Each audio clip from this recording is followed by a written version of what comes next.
څنګه کولی شو چې یو بشپړ خوندور سیکس ولرو د میرمنې او خاوند ترمنځ. سلام دوستانو، په دې هیله مو یم چې روغ او جوړ به یې راته. زموږ د ویډیوګانو مقصد صرف او صرف ستاسو ته لارښوونه ده.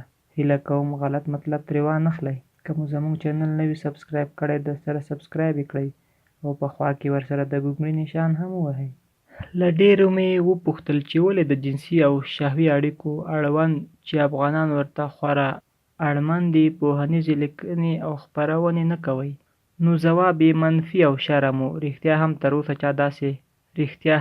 تر اوسه داسې ټکو ته ګوته څنډنه نه ده کړې. نو له دې وروسته به یې زه درته عملي په هره ویډیو کې ښایم.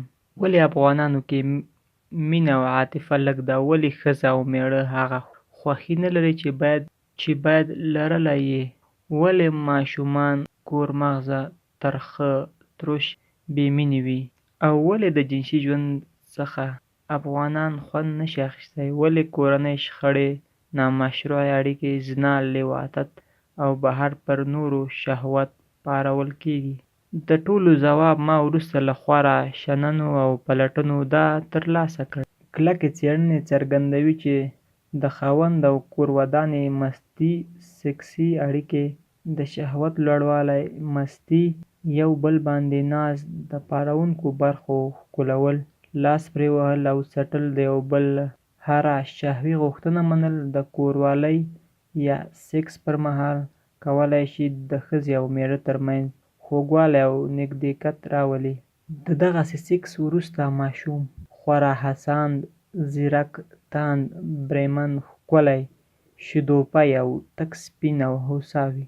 همدا سیکس چې له نومه یې شرمېږئ، که په مینه او اوږدمهالۍ یې یعنې حد اقل مکمل 1 ساعت یا له هغه زیات وکړئ، نو کولی شئ ستا او د همسفرې ترمنځ مو کړکېچ او کرجن اندامونه ونړوئ. شریعت هم وایي مخکې له سیکس څخه یو بل ښه تاوده کړئ. قرآن وایي خپل امري غاصبان په خپلو میرمنو ماړه کړئ او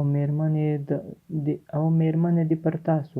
احادیث هم وایي چې مړه پر یو بل مه غورځېږئ، بلکې سم یو بل مخکې له معاملې مست کړئ. دوستانو، که ویډیو مو خوښه شوې وي لایک یې کړئ، او که مو لا هم زموږ چینل نه وي سبسکرایب کړی سبسکرایب یې کړئ او ورسره په خوا کې د ګونګړي نشان هم ووهئ.